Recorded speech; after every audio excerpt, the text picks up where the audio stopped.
Hello students, welcome to Sunita education.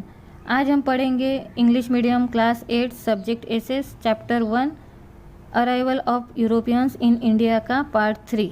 जिसने भी अभी तक चैनल को सब्सक्राइब नहीं किया है वो सब्सक्राइब करें।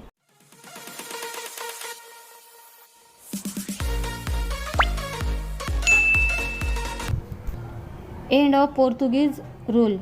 In the beginning of the 17th century, the Portuguese expanded their trade to Bengal.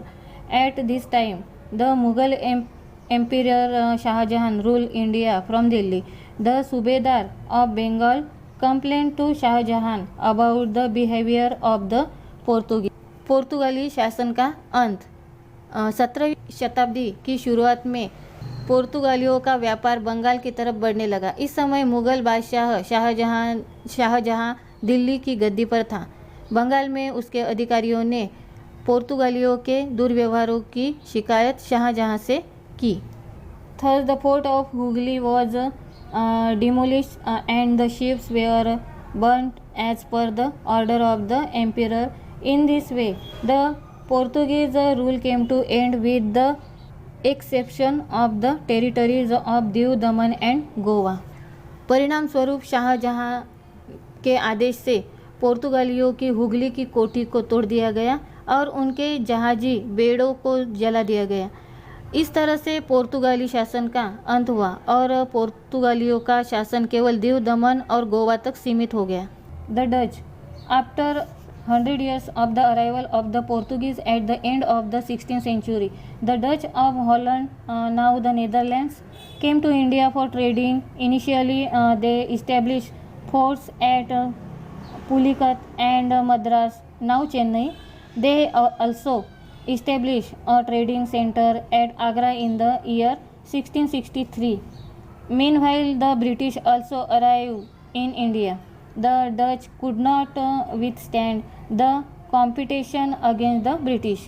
Dutch प्रजा पोर्तुगालियों के आगमन के बाद के 100 वर्ष तक लगभग 16वीं शताब्दी के अंत में हॉलैंड, वर्तमान नीदरलैंड के निवासी डच लोग व्यापार करने के लिए आए। सर्वप्रथम पुलिकत और मद्रास, वर्तमान चेन्नई में इन्होंने कोठियाँ स्थापित की। ईस्वी सन 1663 में आगरा में भी इन्होंने कोठी स्थापित की। उसी समय अंग्रेज भी भारत में आए। डच अंग्रेज़ों के सामने स्पर्धा में टिक नहीं सके। British interest in India during the region of Queen Elizabeth of England in the year 1600 CE, the British established the East India Company. This company belonged to merchants who wants to increase their wealth by undertaking trade with India. Bharat पर अंग्रेज़ों की नज़र। ईस्वी सन 1600 में England की रानी Elizabeth के समय में ब्रिटिश ईस्ट इंडिया कंपनी की स्थापना हुई। भारत के साथ व्यापार करके धन कमाने की इच्छा रखने वाले व्यापारियों की यह कंपनी थी। The first British ship arrive in India at the port of Surat in the year 1608 CE. Captain W. Hawkins, the captain of the ship, was the first British to set foot in India. He made Jahangir but did not get his permission to trade. Thereafter, Sir Thomas Roe arrived in India, who acquired the permission to establish a trading center in Surat. Later, Delhi went into the hands of Shah Jahan. Shah Jahan gave permission to the British to carry out trade in Bengal. ईस्वी सन 1608 में पहला अंग्रेजी जहाजी बेड़ा भारत के सूरत बंदरगाह पर पहुंचा। भारत की धरती पर पैर रखने वाले प्रथम अंग्रेज हॉकिंस इस जहाजी बेड़ा के कप्तान थे।